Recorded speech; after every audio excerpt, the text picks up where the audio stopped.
São todas as coisas. Fique de pé. Você tem liberdade de estender as mãos e adorar. Que presença de Deus é essa? Aleluia. Oração, louvor, ofertar. Mas a palavra, pastor Abner Bertoldo.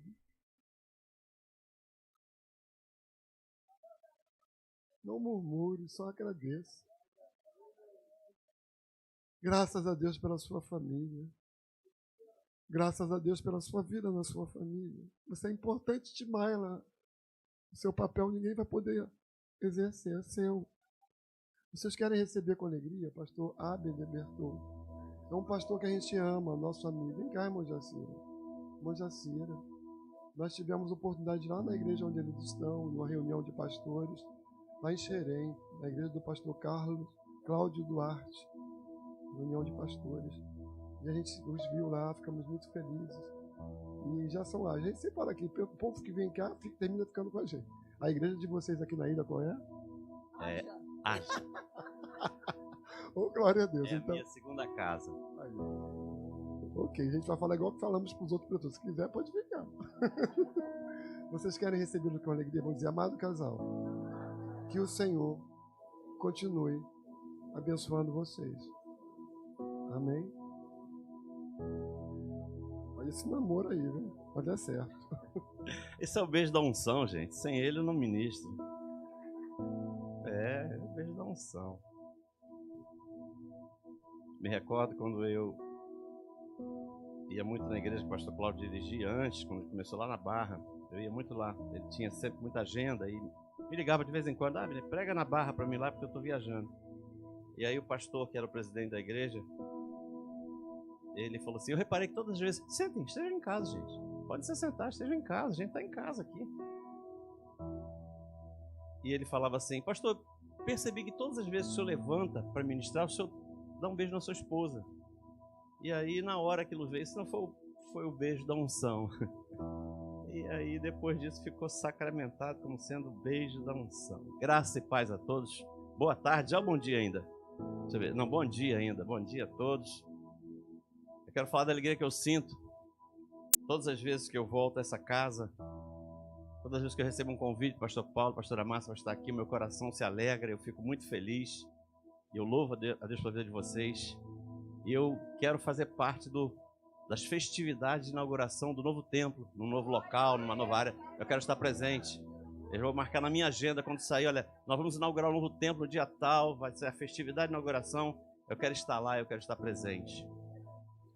Alguém por acaso ainda não conhece Abner de Jacira? Tem alguém que não conhece, nunca esteve aqui? Bom, então deixa eu falar, essa é a minha amada, caminha comigo há muito tempo. Quem está aqui na igreja e está aqui vendo a gente ministrar de vez em quando, sabe que a gente caminha junto há muito tempo. Já vamos fazer 50 anos de namoro já. Agora em agosto a gente completa 50 anos de namoro. Tem 2 filhos abençoados. Temos um primogênito, casado com uma mulher de Deus também. O casal, eles são colhidas de família, na ADVEC do Recreio. E eu tenho a minha caçula, casada com o produtor musical Cleiton Martins, Ana Clara e Cleiton. E ela é líder, uma das líderes do Ministério Preciosa da Igreja Batista Atitude, lá na Barra, e ele é produtor musical de Davi Sassi, Bruna Carla. Eu tenho 4 netinhos, 2 já que eu já vejo e 2 que estão no forno ainda sendo gerados, um na minha filha e um na minha nora. Eu louvo a Deus porque eu e a minha casa servimos a Deus, isso não tem preço. Amados, toda vez que eu venho aqui eu trago esse pendrive. Eu não sei quantas mensagens ele tinha quando eu vim da última vez, mas hoje ele tem 39. Eu coloquei 2 mensagens muito recentemente, depois da última vez que eu estive aqui. Uma mensagem, alguém aqui por acaso tem alguma dificuldade, seja sincero, alguma dificuldade em lidar com dinheiro? Tem alguém com essa dificuldade aqui? Se enrola um pouquinho para lidar com dinheiro? Ninguém tem, então eu não vou nem falar. Tem ou não tem? Tem uma palavra aqui muito interessante, eu coloquei recentemente, chama-se Como Viver a Plenitude Financeira em Deus. Como Viver a Plenitude Financeira em Deus. Uma palavra muito tremenda, falou muito ao meu coração e eu senti da igreja, realmente falou o coração da igreja. Eu coloquei recentemente ela aqui. E coloquei a última agora, recentemente, lá na Igreja Batista Atitude, numa ministração para empresários. A palavra chama-se O Empreendedor Cristão e Seus Desafios. Uma palavra para empresários, para empreendedores. Muito, muito interessante. Se alguém depois quiser, está com a minha esposa ali. Amados, a partir do momento que eu soube que eu ia ministrar nesse congresso, eu comecei a perguntar a Deus o que eu deveria ministrar, o que eu deveria falar. Até que ardeu no meu coração, não só o texto em que eu deveria ministrar, mas principalmente ardeu no meu coração o foco que eu deveria dar a essa ministração. Qual deveria ser o foco, o propósito dessa ministração? E eu estou muito convicto que é Deus que me mandou vir aqui falar sobre isso hoje. Abre a tua Bíblia no segundo livro dos Reis, capítulo 20. Segundo livro dos Reis, capítulo 20. Eu saí da minha casa hoje com uma convicção muito grande de que essa palavra é a palavra que Deus separou para ministrar nessa igreja e nesse congresso. Eu quero deixar hoje uma palavra de despertamento para a igreja. Eu quero deixar hoje uma palavra de despertamento para a igreja. Posso ouvir um amém? O tema que eu dei, eu não sei se foi colocado ali, é a tua família precisa de você. A tua família precisa de você. Você pode repetir comigo? A tua família precisa de você. Vamos melhorar? Vamos melhorar? A minha família precisa de mim. Glória a Deus. Verso 1, 2 Reis 20. Na minha versão está escrito assim: Naquele dia adoeceu Ezequias mortalmente. E o profeta Isaías, filho de Amós, veio a ele e lhe disse: Assim diz o Senhor, põe a tua casa em ordem, ou põe em ordem a tua casa, porque morrerás e não viverás. Então virou o rosto para a parede e orou ao Senhor, dizendo: Ah, Senhor, suplico-te lembrar de que andei diante de ti em verdade, com o coração perfeito, e fiz o que era bom aos teus olhos. E chorou Ezequias muitíssimo. Sucedeu, pois, que, não havendo Isaías ainda saído do meio do pátio, veio a ele a palavra do Senhor, dizendo: Volta e diz a Ezequias, capitão do meu povo, assim diz o Senhor, o Deus de Davi teu pai: Ouvi a tua oração e vi as tuas lágrimas. Eis que eu te sararei. Ao terceiro dia subirás à casa do Senhor, e acrescentarei aos teus dias 15 anos. E das mãos do rei da Síria te livrarei a ti e a esta cidade, e ampararei esta cidade por amor de mim e por amor de Davi, meu servo. Palavra do Altíssimo. Quero orar mais uma vez pedindo graça a Deus, para que Deus derrame graça sobre essa igreja, para que a gente entenda exatamente o recado de Deus hoje. Fica na tua cabeça, vamos falar mais uma vez com Deus. Pai querido e Pai amado, essa é a tua palavra. Eu tenho certeza que uma porção preciosa da tua palavra foi separada nos céus para ser derramada sobre essa casa nesta manhã. Que nós possamos estar com os nossos corações abertos para receber tudo aquilo que foi separado nos céus para nós nessa manhã. Que saímos por aquelas portas ao final dessa reunião com a certeza absoluta de que foi o próprio Deus quem nos trouxe aqui hoje para falar conosco. Eu oro que seja assim, em nome do teu filho amado Jesus. Amém? Queridos, para entender os motivos que levaram Deus a mandar o profeta Isaías até Ezequias com um recado tão duro quanto esse, porque Isaías fala a Ezequias: põe tua casa em ordem, porque você vai morrer. Para entender isso, será preciso voltar no tempo, porque a gente colhe hoje o que semeou ontem. E voltando algumas décadas nessa história, vamos chegar até o reinado do pai de Ezequias, que foi o rei Acás. O rei Acás reinou antes de Ezequias, era pai de Ezequias. E olhando para o que a Bíblia nos revela sobre esse homem, sobre o rei Acás, nós vamos descobrir que ele havia sido um péssimo rei para Judá. Acás exerceu uma liderança que, do ponto de vista espiritual, foi um desastre, foi catastrófica a gestão espiritual do rei Acás.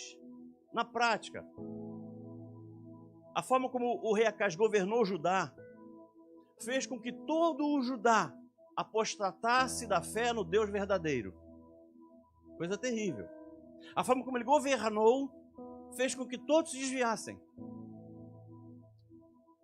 Veja a Bíblia Sagrada dando detalhes de como foi o governo do pai de Ezequias, do rei Acás.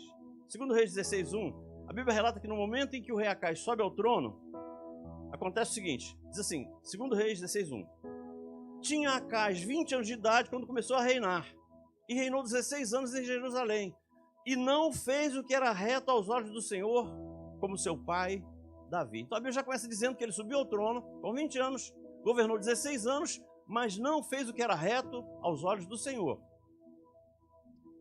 E continuando lendo a Bíblia, vamos encontrar algumas coisas que Acais fez, coisas terríveis que ele fez ao longo desses 16 anos de reinado. Bom, a Bíblia diz, num dos versos, que Acais queimou incenso a deuses estranhos. Acais queimou incenso a deuses que não era o Deus Yahvé, não era o Deus verdadeiro. A Bíblia também diz que Acais incentivou a idolatria, quando ele começa a levantar postes ídolos por toda a Judá. E sai colocando poste ídolo aqui, poste ídolo ali, e fez com que o povo começasse a idolatrar. A Bíblia também diz que Acais chega a oferecer, olha que coisa terrível, Acais chega a oferecer um filho seu em holocausto ao deus Moloque. Ou seja, Manassés perde, ou Ezequias perde um irmão em holocausto ao deus Moloque. A Bíblia diz também que Acais desvia, olha que coisa terrível, ele foi ao templo, tirou ouro e prata do templo e dá para o rei da Assíria, tentando aplacar a ira do rei da Assíria, para que a Síria não viesse contra Judá. Então ele tira dinheiro do templo, tira ouro e prata e tenta subornar o rei da Síria com o dinheiro que ele tirou do templo, que desviou do templo. Bom, aos 36 anos de idade, ou seja, ainda muito jovem, o rei Acais morre.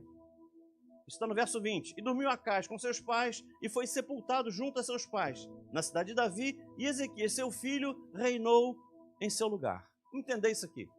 Depois de um governo catastrófico, entra em cena o rei Ezequias. O pai morre e ele entra em cena. Bom, a consequência prática desse governo desastroso de Acais é que o jovem Ezequias, que tinha um coração muito, mas muito diferente do coração de Acais, seu pai, ele decide corrigir os erros que seu pai havia cometido. Ele decide fazer tudo diferente. E eu creio que quando ele assume o reino, com apenas 12 anos de idade, eu creio que Ezequias tivesse muita vergonha, mas muita vergonha mesmo, do estado em que seu pai deixou Judá. E em função de toda essa decepção, e tomado por um desejo obstinado de fazer tudo diferente, Ezequias decide que a prioridade número 1 do seu governo seria o restabelecimento do culto ao Deus verdadeiro em Judá. Ele colocou isso como prioridade 0. Eu vou começar o meu governo restaurando a fé do meu povo. Eu vou começar o meu governo restaurando o culto ao Deus verdadeiro em Judá. E se eu estou certo nessa minha avaliação, ele foi extremamente competente nessa sua missão, porque ele fez isso. Ele foi muito competente. Tanto que após alguns anos de um trabalho exaustivo, Ezequias consegue fazer com que o povo de Judá voltasse o seu coração para o Deus de Abraão, de Isaac e de Jacó. Ele consegue fazer isso. Ezequias consegue restabelecer o culto ao Deus verdadeiro em todo o Judá. Como é que ele faz isso? A partir de um testemunho de vida que ele dava. Ele vivia diferente de seu pai. Ele não era idólatra. Ele tinha uma vida reta, digna. E conseguiu fazer isso. Para vocês terem noção, gente, vocês se lembram no deserto, quando Moisés viu uma terrível praga, morrendo todo mundo por picadas de serpente, e Deus fala para Moisés, levanta uma serpente de bronze. Alguém lembra dessa passagem? Levanta a serpente de bronze. E todo aquele que olhar para a serpente de bronze não morre. Vocês terem noção, depois de Moisés, quanto tempo passou, quantas gerações passaram? E até o governo do rei Ezequias ainda se adorava essa serpente de bronze. Quem passa essa serpente de bronze no fogo e derrete essa serpente de bronze foi Ezequias. Porque até ele, até na época dele, até o governo de Acais, ainda se idolatrava essa serpente.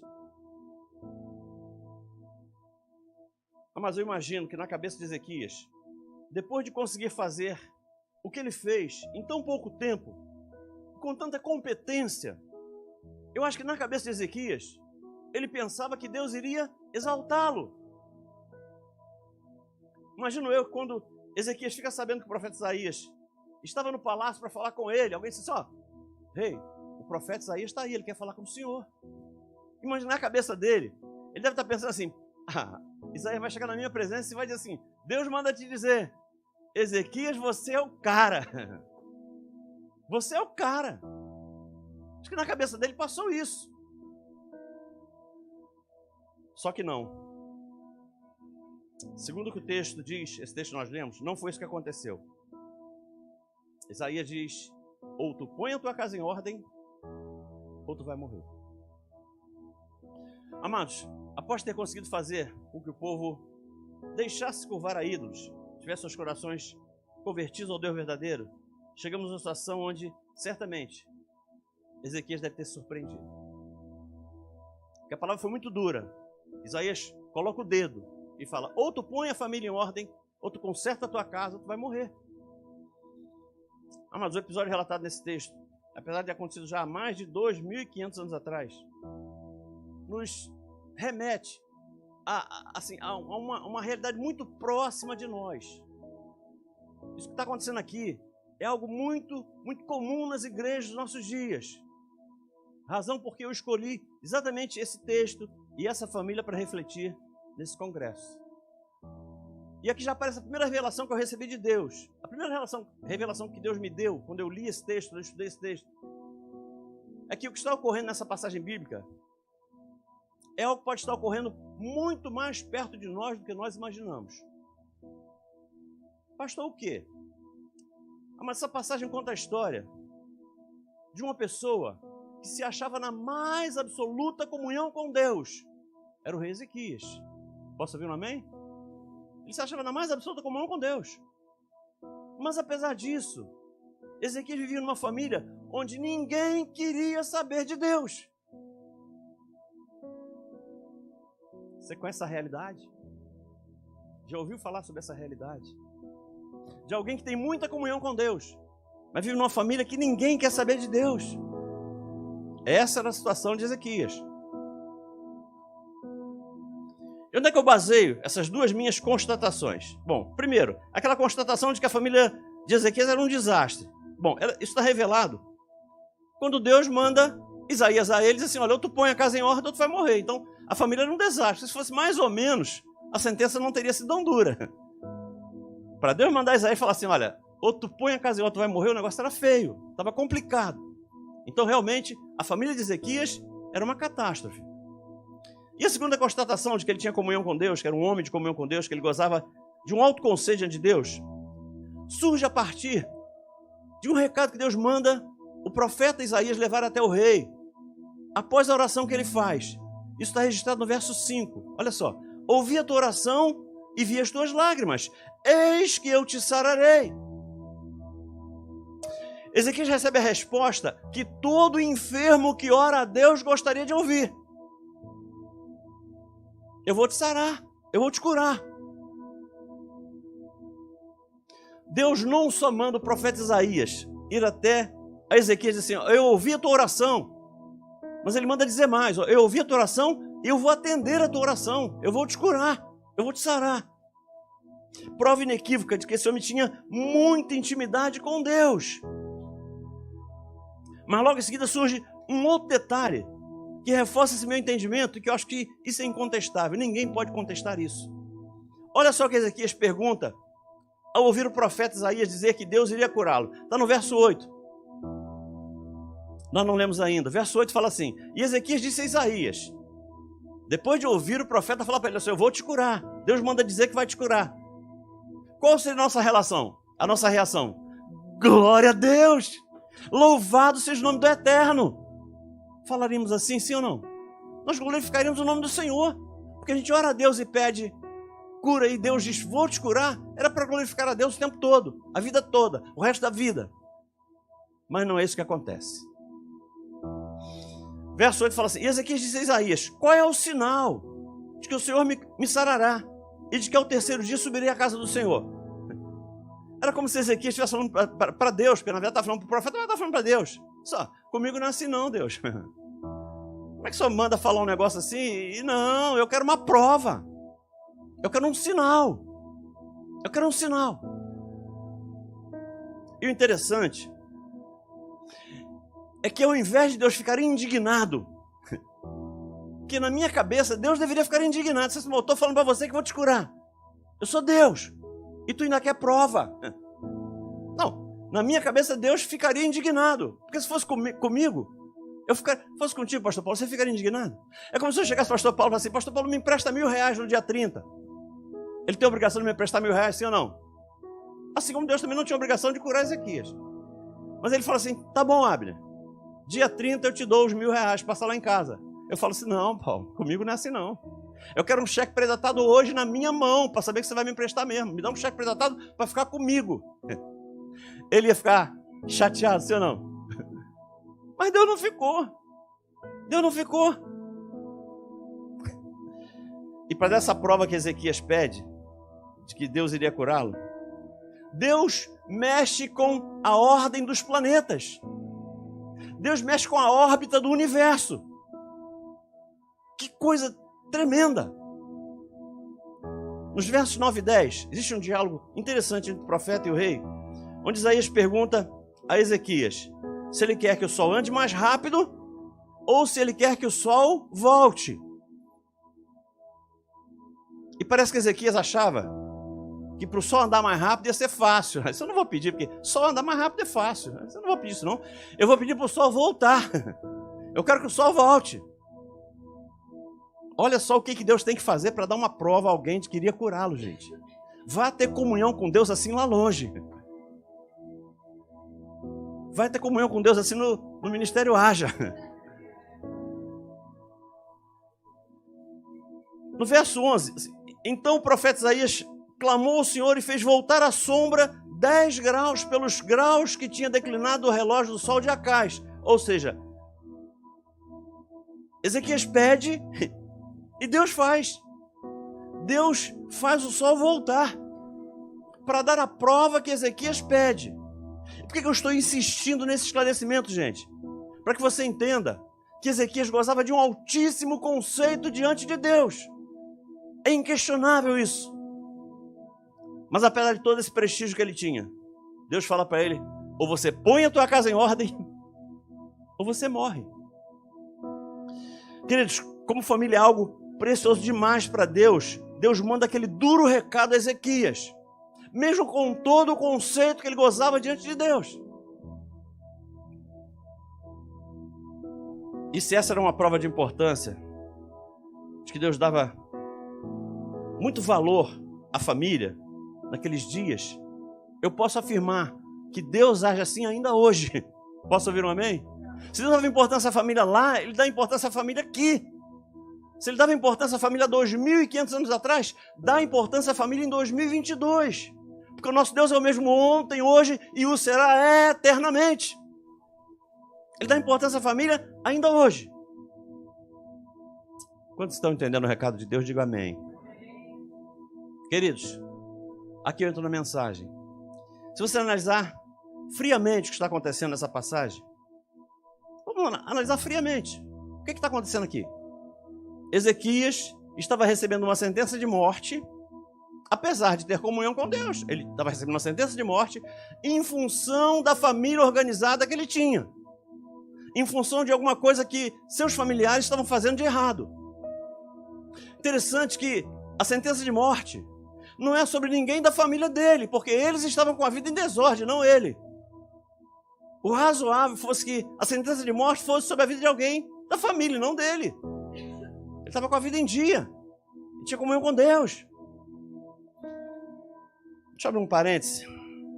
Interessante, parece que o rei Ezequias não tinha consciência de que ele não estava dispensando à família dele a atenção devida. Veja como ele tenta se defender. Veja como é que Ezequias tenta se defender diante de Deus ao ser confrontado pelo profeta. Ele fala assim no verso 3. No verso 3 ele fala assim: andei de ti em verdade, com o coração perfeito, e fiz o que era bom aos teus olhos. Ou seja, ele tenta defender a sua causa falando de si, se exaltando, fazendo Deus se lembrar do quanto ele tinha sido fiel a Deus. Só que o recado de Deus foi muito claro. O recado de Deus não tinha nada a ver com ele como pessoa, como indivíduo. Tinha a ver com papéis que ele não estava desempenhando. Porque a ordem foi clara: põe a tua casa em ordem, não põe a tua vida, não, põe a tua casa, a tua família. Mas Ezequias tenta reverter essa sentença, exaltando o seu próprio testemunho. Só que ele não sabia que esse seu argumento não iria colar. Não ia valer para Deus esse argumento. Não ia. Tanto que não valeu. E eu creio que ao fazer isso, Deus estava tentando nos ensinar pelo menos duas coisas. Grave isso, guarde isso para você. Duas coisas eu posso aprender com esse episódio aqui. Primeiro, não basta dar um bom testemunho pessoal e nos esquecermos de cuidar da nossa família. Porque era isso que estava acontecendo aqui. E o segundo recado que eu posso tirar daqui, segundo aprendizado que eu tiro daqui, não adianta ficar orando a Deus para que Deus coloque a nossa casa em ordem. Porque senão Deus colocava a casa de Ezequias em ordem e não dava ordem para que ele colocasse a sua casa em ordem. Deus ia lá e colocava. Mas não. Deus fala assim: Ezequias, quem vai colocar a sua casa em ordem é você. Eu te dou o projeto. O projeto da família é de Deus. Ele dá o projeto. Mas a mão de obra é nossa. A mão de obra não é de Deus. Porque na verdade o que Deus quer é que cada um de nós assuma esse protagonismo dentro da nossa própria família. Ele quer que a gente assuma esse papel. Que a gente compre essa briga. É isso que Ele quer. Mas ainda que Deus não faça isso por você, Deus não vai te abandonar. Ainda que Deus não coloque a sua casa em ordem por você, Deus não vai te deixar desassistido, desamparado. Apesar de Deus não colocar a casa em ordem de ninguém, por ninguém, Ele quer fazer isso sim. Ele deseja fazer isso sim. Só que Ele quer fazer isso através de você. E não por você. É você que Ele quer ver liderando esse processo dentro da tua família. Ele quer te instrumentalizar, te encorajar, te desafiar a ser esse líder dentro da sua casa. Deixa eu falar uma outra verdade. Posso ouvir um amém? Ezequias aqui é repreendido por Deus, não no seu papel de rei do seu povo. A repreensão veio pelo papel que ele estava desempenhando mal, que era o papel de líder da sua casa, líder da sua família. O que eu aprendo aqui? O fato de você e eu estarmos desempenhando um bom papel na sociedade, o fato de você e eu estarmos desempenhando um bom papel na igreja, não é garantia absoluta de que a gente vá desempenhar um bom papel na família. Amados, quantos maridos que na empresa em que eles trabalham são muito bem avaliados, mas na avaliação da esposa, ele é reprovado. Quantas esposas que são muito queridas na igreja, mas não gozam desse mesmo conceito dentro da sua própria família? Posso ouvir uma misericórdia? Amados, quantos pais que têm tempo para dedicar à igreja, mas não encontram uma hora para dedicar um filho ou uma filha? Na igreja estão sempre disponíveis, mas em casa estão sempre ocupados. Veja Deus definindo os alicerces da igreja e da família. Isso aqui para mim é tremendo. 1 Timóteo 5,8. Mas se alguém não tem cuidado dos seus, e principalmente da sua família, negou a fé, e é pior do que o ímpio, é pior do que o infiel, é pior do que o incrédulo. Queridos, não tem valor nenhum para Deus. Ouça, não tem valor nenhum para Deus ser um obreiro aprovado na igreja e um obreiro reprovado dentro da nossa própria casa.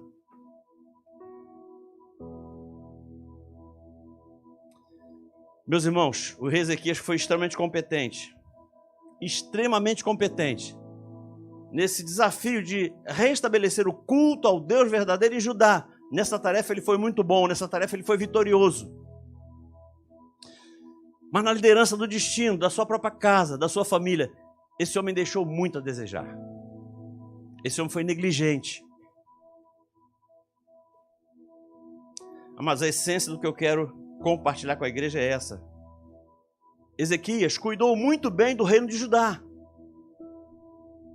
Como alguém aqui na igreja pode estar cuidando muito bem das coisas do Senhor? Só que Ezequias se esqueceu que não poderia negligenciar a sua própria família. Talvez tudo isso só tenha acontecido porque o rei Ezequias, ao priorizar o restabelecimento do culto ao Deus verdadeiro em Judá, tenha se esquecido de cuidar da sua casa, tenha se esquecido de cuidar da sua família. E o resultado que a gente viu foi esse. Esse restabelecimento do culto ao Deus verdadeiro em Judá não eximiu Ezequias, não poupou Ezequias de ser responsabilizado por Deus pelo caos que se estabeleceu na sua própria família.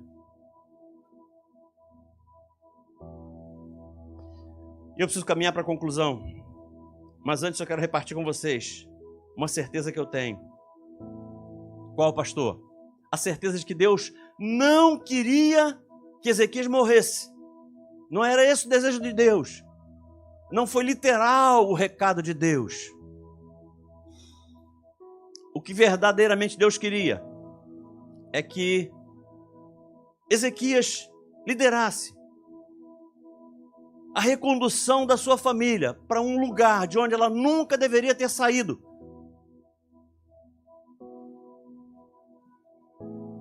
E Deus precisou dar um sacode no Ezequias para que ele entendesse que havia quebrado a escala de prioridades de Deus. Deus teve que falar de morte para que Ezequias se mexesse e entendesse que a escala dele estava errada. Na escala de prioridades de Deus, em primeiro lugar está Deus. Amar a Deus sobre todas as coisas. Mas em segundo lugar, não está a igreja. Em segundo lugar está a família. Eu posso chocar alguns, mas em terceiro lugar ainda não está a igreja, porque eu vejo erros aqui. Em terceiro lugar tem que estar uma fonte de renda, principalmente para o provedor da casa, para aquele que é responsável por prover a casa de bens materiais. Aí sim vem a igreja. Pastor, mas eu vou negligenciar a igreja? Não. Você vai colocar a tua escala de prioridade na ordem correta, na sequência de Deus. E eu quero te mostrar, eu quero te provar que Deus não queria levar Ezequias, mas sim convencer a ele de que ele tinha que colocar a sua casa em ordem. Por que eu afirmo que Deus não queria matar Ezequias? Porque Deus dá mais quantos anos a Ezequias? 15 anos. Olha só, Deus dá mais 15 anos a Ezequias. Quando ele morre, assume no lugar dele seu filho, Manassés. Depois você, como diz meu pastor Cláudio, depois você vai na Bíblia que eu não sou obrigado a ler tudo. Quando ele morre, seu filho assume o reino com 12 anos. O que eu te pergunto? Nesse episódio aqui, Manassés era vivo, sim ou não? Não, porque se ele dá mais 15 anos e ele morre, e o filho assume com 12, o filho só vai nascer 3 anos depois desse imbróglio aqui. Depois dessa confusão aqui, 3 anos depois é que vai nascer Manassés. Eu vou ler, tá assim, 2 Reis 20, 21. E Ezequias dormiu com seus pais, e Manassés, seu filho, reinou em seu lugar. 2 Reis 21. Tinha Manassés 12 anos de idade quando começou a reinar. O que eu preciso que você entenda aqui? Se Deus não tivesse dado mais 15 anos ao rei Ezequias, Manassés não tinha nascido. Só que isso não poderia acontecer. Isso não poderia acontecer. Manassés tinha que nascer. Então Deus não estava ameaçando ele de morte. Estava só dando uma sacudida nele. Por que eu digo isso? Acompanhe comigo o que está escrito no livro de Mateus. Mateus 1:10. Acompanhe comigo. Se quiser marcar, Mateus 1:10. E Ezequias gerou a Manassés, e Manassés gerou a Amon, e Amon gerou a Josias, e aí vai. No verso 16. E Jacó gerou José, marido de Maria, da qual nasceu Jesus, que se chama o Cristo. O que você precisa entender? Manassés já estava na árvore genealógica do Cristo. Então ele tinha que nascer. Ele tinha que nascer. Ezequias não podia morrer antes que Manassés fosse gerado. E a segunda verdade que eu preciso compartilhar com vocês, antes de concluir. Se eu perguntasse a você, o que foi que Ezequias fez para que uma sentença de morte dada por Deus, não foi dada pelo profeta não, o profeta foi boca de Deus. O que fez com que uma sentença de morte, que já tinha vindo do céu, chegasse até o Ezequias, fosse cancelada? Porque foi isso que aconteceu. Deixa eu avivar a tua memória. Verso 4. Sucedeu que, pois, não havendo Isaías ainda saído do meio do pátio, ele tinha dado o recado a Deus, ele tinha dado o recado a Ezequias, o recado de Deus, desceu as escadas e estava no meio do pátio, indo embora, ia voltar para casa, missão cumprida. Já entreguei o recado de Deus. Veio a palavra do Senhor dizendo, verso 5, volta lá no rei.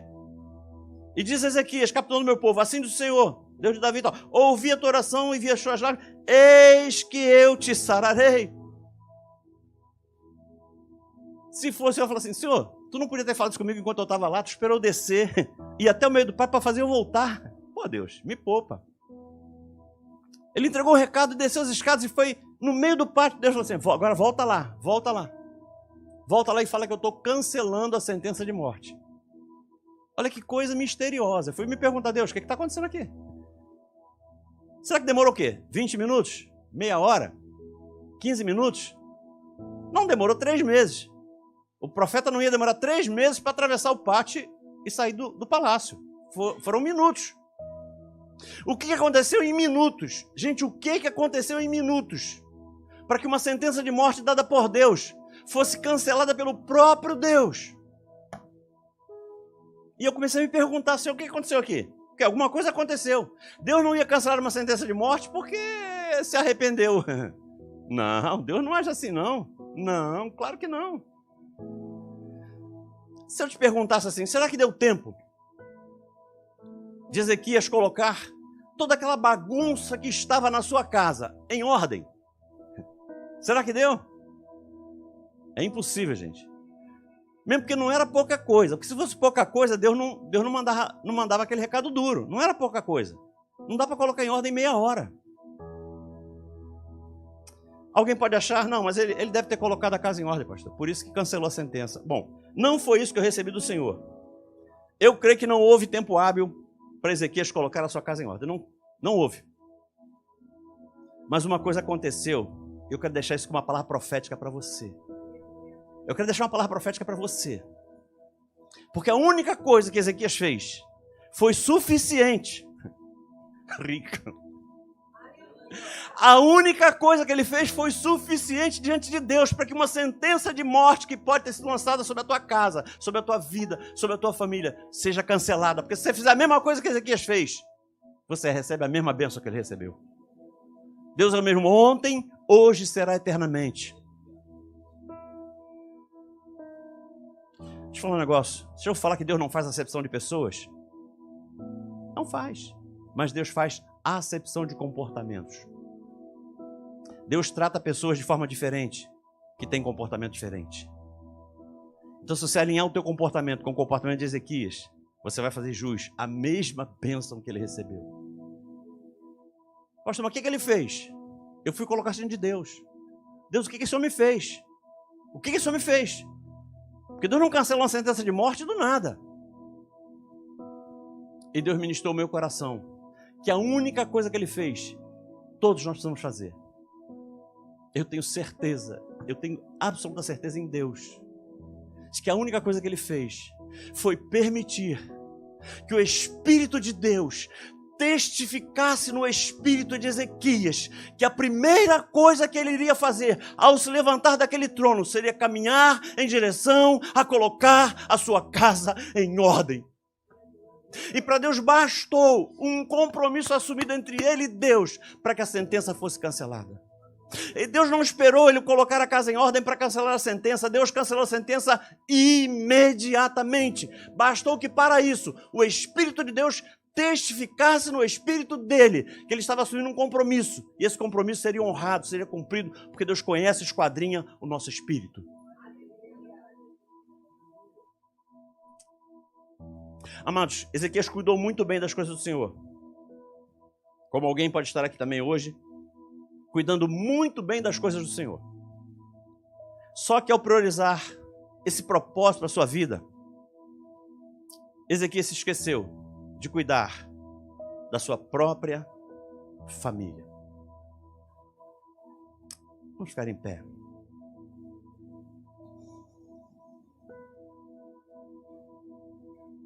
Queridos, nós temos muitos papéis a desempenhar nessa vida. Muitos papéis. E ao se dedicar prioritariamente ao papel de líder do seu povo, Ezequias negligenciou o papel importantíssimo, inegociável, de líder da sua própria família. E o resultado foi esse que a gente viu. O resultado não foi bom para Ezequias.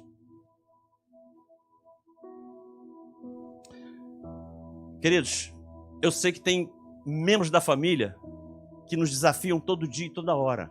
Aliás, eu digo que os relacionamentos que mais nos desafiam são os relacionamentos que a gente desenvolve dentro da nossa própria casa. Porque quando o relacionamento é ruim com alguém, a gente evita, a gente não vai mais, corta a amizade, se afasta. Mas em casa não tem jeito. Então, os relacionamentos mais desafiadores que existem são aqueles que a gente nutre dentro da nossa própria família. E às vezes dá vontade da gente largar alguém para trás. Dá vontade de a gente continuar caminhando e largar para trás, e largar de mão. Só que quando vier essa vontade ao teu coração, lembre-se que ela não vem de Deus. Porque Ezequias deve ter feito isso. Ah, não quer andar comigo não? Não quer andar com Deus não? Então fica por aí. Paga o preço. Queridos, existe uma máxima que a gente escuta toda hora. É uma máxima que a gente escuta toda hora. Sozinho, a gente caminha mais rápido. É verdade. É verdade. Só que juntos, de braço dado com a esposa, com o esposo, com o filho, com a filha, a gente vai muito mais longe. Muito, mas muito mais longe. Por isso, leve isso para você. Não agrada a Deus deixar o marido para trás. Não agrada a Deus deixar a esposa para trás. Não agrada a Deus deixar os filhos para trás. Não agrada a Deus deixar os pais para trás.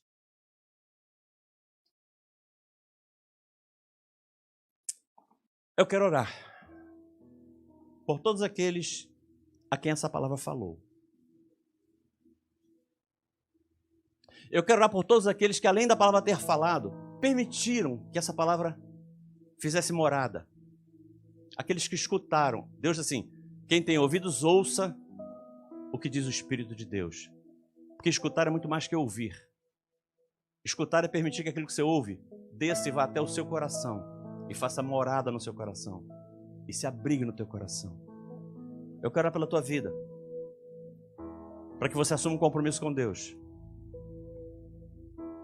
de que não vai desistir de ninguém da tua casa. Ah, pastor, está difícil. Eu admito, porque tem horas que é difícil mesmo. Mas em Deus não é impossível. É difícil? É difícil. Mas em Deus tudo é possível. A Bíblia diz, tudo é possível ao que crê. Eu não sei como é que estão os teus relacionamentos familiares, mas nós estamos num congresso de família. E se você veio buscar algo especial de Deus aqui para a tua família, a hora é essa. Eu quero orar pela tua vida. Eu quero que você tenha o privilégio, ouça, eu quero que você tenha o privilégio de dizer o que eu disse ainda agora aqui. Eu sirvo a Deus com a minha esposa no Projeto Recomeçar. Meu filho serve a Deus com a sua esposa na DEVEC do Recreio. A minha filha serve a Deus com o meu genro na Igreja Batista Atitude na Barra. Eu e a minha casa servimos a Deus. Isso não tem preço. mas tem um valor assim incrível. Não só para mim, mas tem um valor para Deus também. Tá difícil? Vem aqui. Se tá fácil, eu respeito. Mas se tá difícil, vem aqui, eu quero orar por você. Só não tenho tempo.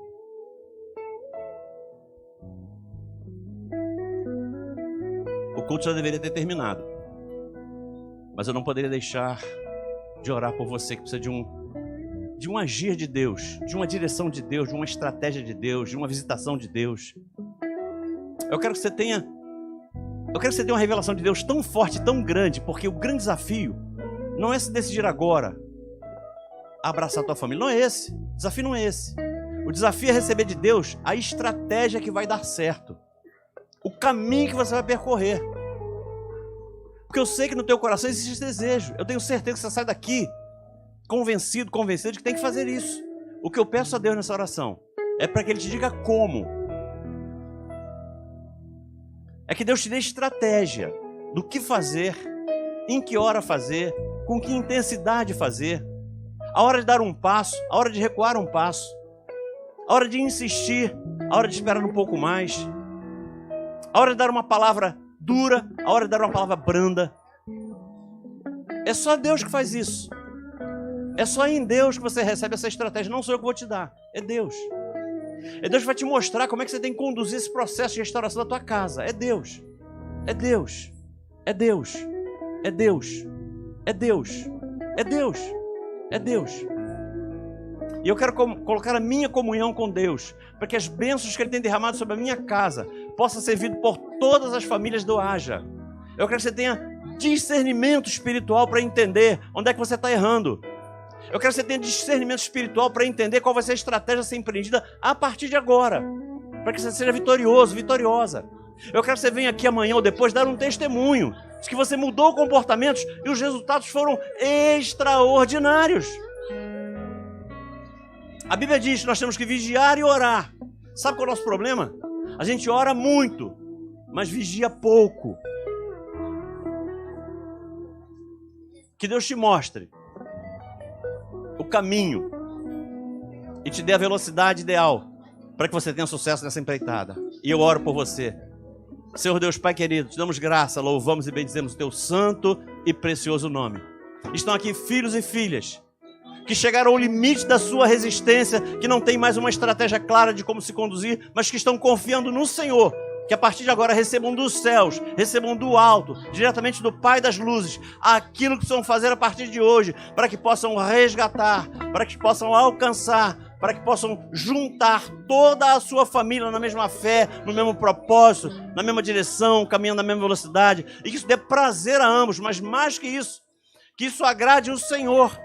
Que o comportamento dos teus filhos chegue aos céus como um aroma suave, e dos céus desçam bênçãos sobre bênçãos em todas as áreas da vida, e eles serão felizes nessa terra, congregando na igreja, mas sendo bênção na sua casa, bênção na sua família. Que um banco desse não seja suficiente para que toda a família dos teus filhos se assentem aqui para ouvir a tua palavra, para te louvar e para te bendizer. Eu profetizo bênçãos sem medidas para a vida de todos aqueles que tiveram fé para virem ao altar, não se importando com aquilo que iriam pensar, mas olhando somente para o alto, somente para o Senhor, que é autor e consumador da nossa fé. Eu profetizo bênçãos, e bênçãos sem medida sobre todos eles, e profetizo em nome do teu Filho amado Jesus.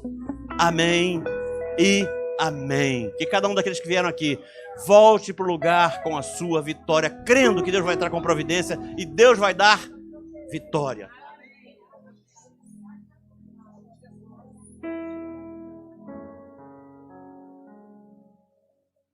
Aleluia.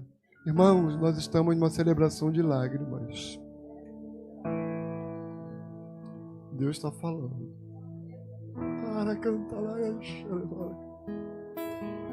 A tua família precisa de você. Você não vai morrer, como diz o salmista, mas viverá e contará